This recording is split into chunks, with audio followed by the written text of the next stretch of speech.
Hey, Kevin here, top 100 financial advisor, two-time author, one-time bestseller, and we are here to talk about the stock market. This is the end. This is the last video of our 21-day Q&A series. For the past 21 days straight, I've been recording and posting and editing and telling you about the 2021 Investor Yearbook, or Investing Yearbook rather, which you should get. It's only going to be available for the next like 3 or 4 days. So you definitely do want to hop on that.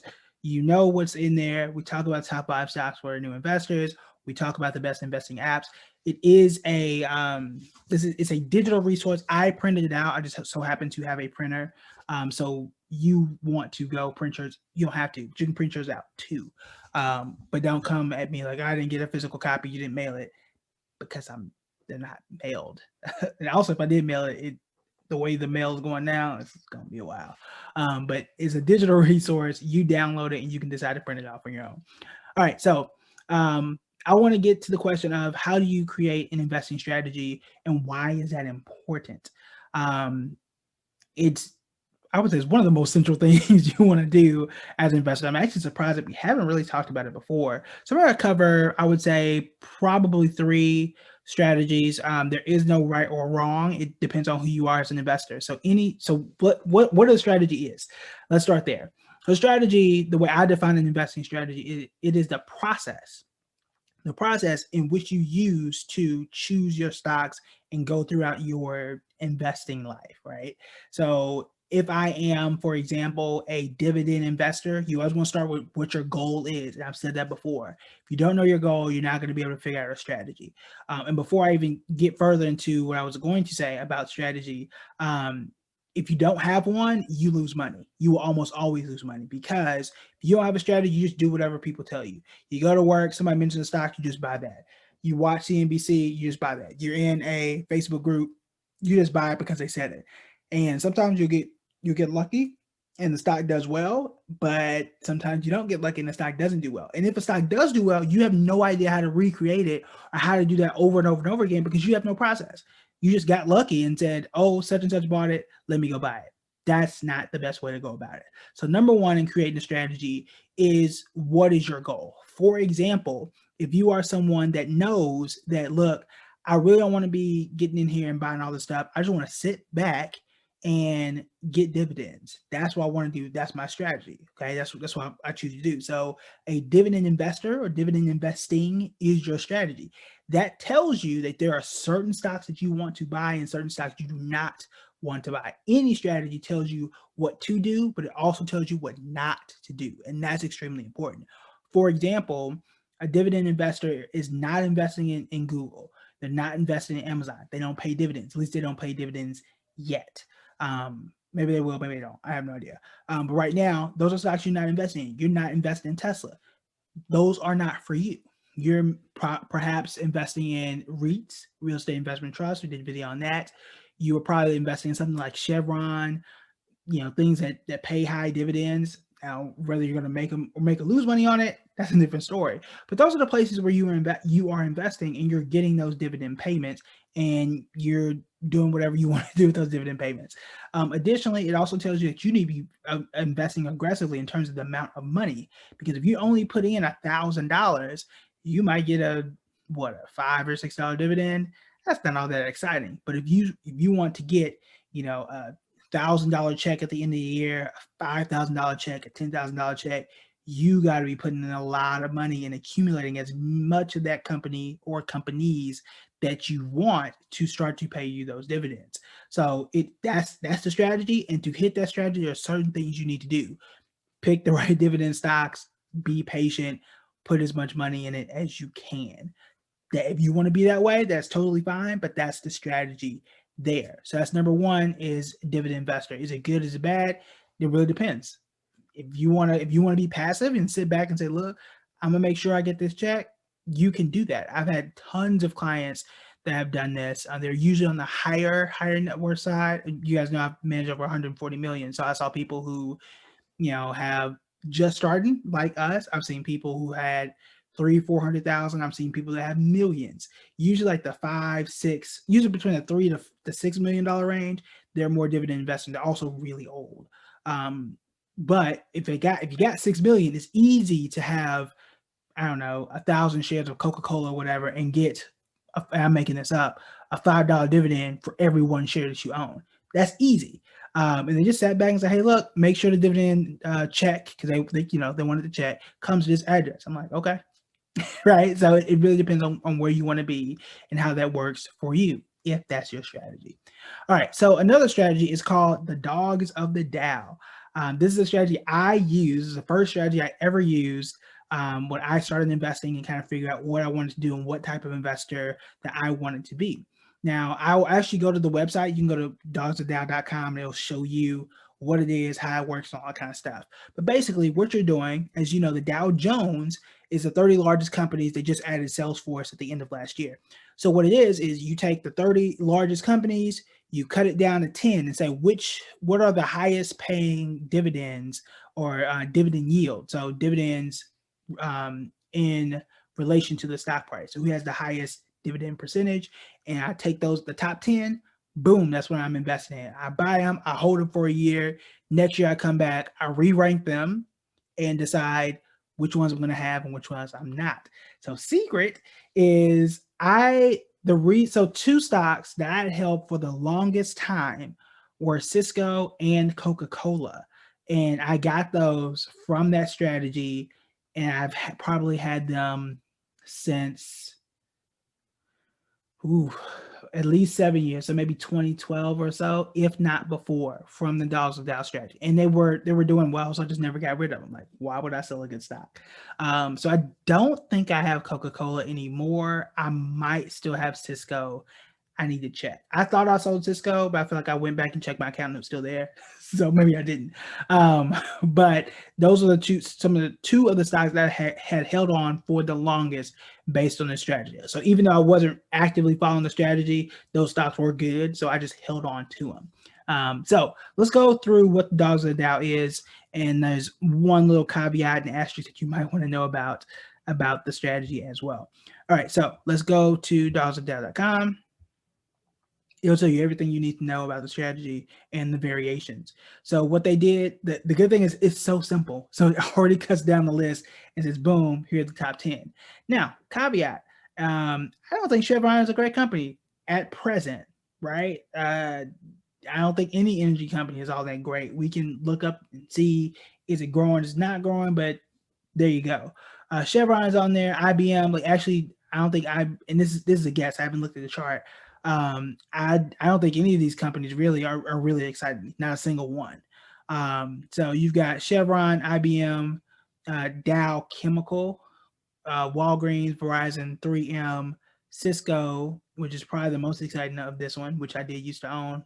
If I don't, I may still have it. I don't know. Merck, interesting, Amgen, and Coca-Cola. I feel like Coca-Cola is always on here.